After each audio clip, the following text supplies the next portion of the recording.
Assalamualaikum warahmatullahi wabarakatuh. Sampurasun.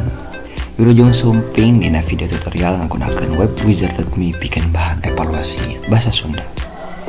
Sate acana nepangkeun wasta Punderin Fauzan Azima salaku mahasiswa di program studi Pendidikan Bahasa Sunda Fakultas Pendidikan Bahasa dan Sastra Universitas Pendidikan Indonesia.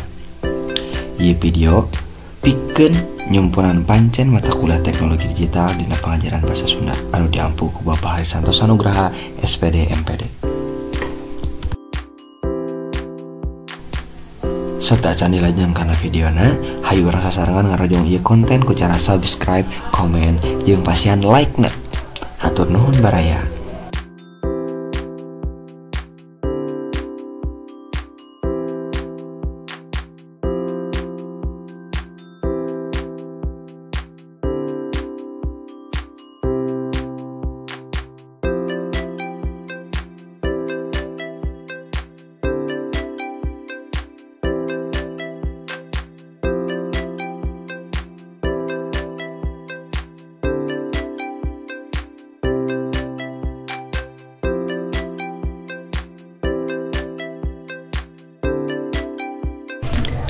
Anu kahiji, baraya tiasa search wae dina Google wizard.me.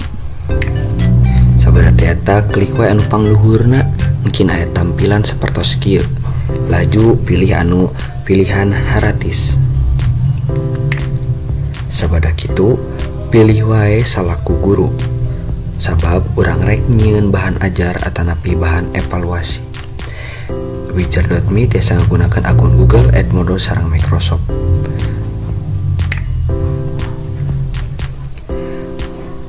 Ieu mangrupa tampilan tina wizard.me anu mimiti dibuka.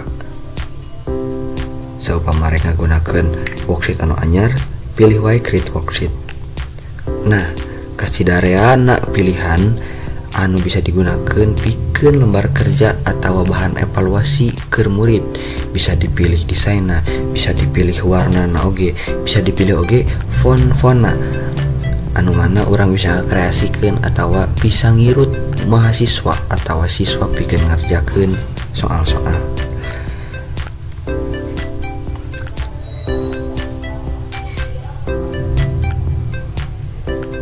Saupama bade ngadamel pilihan ganda, mangga tiasa diklik wae anu pilihan ganda, laju dipilih wae soalna, ditulis oge pilihan gandana.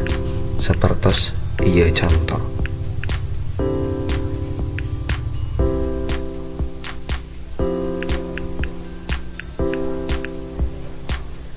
Nah, saupama atos bade ngakreasikeun tiasa oge pilihan anu fill in blank. Tah di dieu tulis wae soalna, laju titik-titikan oge kanggo jawabanana. Mungkin jawabanana tiasa dieusian dina kolom bagian handap anu mangrupa eta jawaban atawa kata kunci atawa kunci jawaban anu bakal dieusi ku murid.